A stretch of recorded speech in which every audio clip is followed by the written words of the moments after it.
কেন্দ্রীয় শহীদ মিনারে গণসংহতি আন্দোলন আয়োজিত জুলাই গণসমাবেশ চলছে। এই মুহূর্তে সেখানে আছেন রিপোর্টার রাইদুল ইসলাম শুভ। আমরা যাচ্ছি তার কাছে।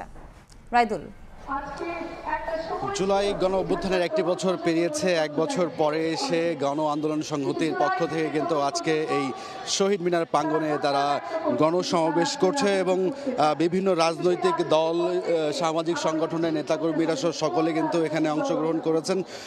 আমরা দেখতে পেয়েছি যে গণ আন্দোলন সংহতির পক্ষ থেকে এই যে জুলাই অভ্যুত্থানে আন্দোলনে অংশ নিয়ে যে সকল শহীদরা ছিলেন বা আহতরা হয়েছেন তাদের পরিবারকে এখানে আমন্ত্রণ জানানো হয়েছে। পাশাপাশি সকলে এসে এক বছরের দেশের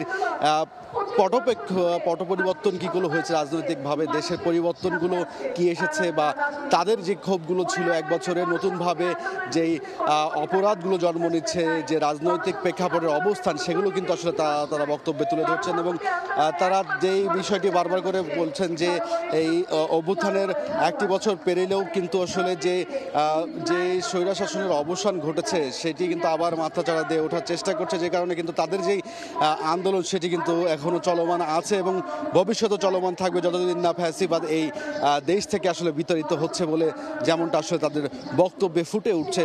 আমরা দেখেছি যে দেশের বিভিন্ন প্রান্ত থেকে এই গণসংহতি আন্দোলনে যে সকল নেতাকর্মীরা আছে বা যারা সম্মুখ ছাড়ে যারা নেতারা ছিলেন তারা কিন্তু এসে এই আন্দোলনে জমায়েত হয়েছেন এবং এই আন্দোলনকে আসলে পরিপূর্ণভাবে রূপ দিতে কিন্তু এই আজকের যে গণসমাবেশ সেই সমাবেশকে পরিপূর্ণভাবে রূপ দিতে তারা আসলে অংশগ্রহণ করেছেন এবং এখানে প্রধান সমন্বয়কের জন্য সাকি যিনি রয়েছেন তিনি অল্প কিছুক্ষণের মধ্যেই কিন্তু বক্তব্য রাখবেন এবং আজকের বক্তব্যে আসলে স্পষ্ট হওয়ার কথা রয়েছে যে আগামীতে তাদের কি কর্মসূচি বা আগামীতে তারা কি করবেন এই বিষয়টি আসলে সুস্পষ্ট কথা রয়েছে বলে আমরা যেমনটা জানতে পেরেছি। সবকিছু মিলে এই ছিল আমার কাছে সবশেষ।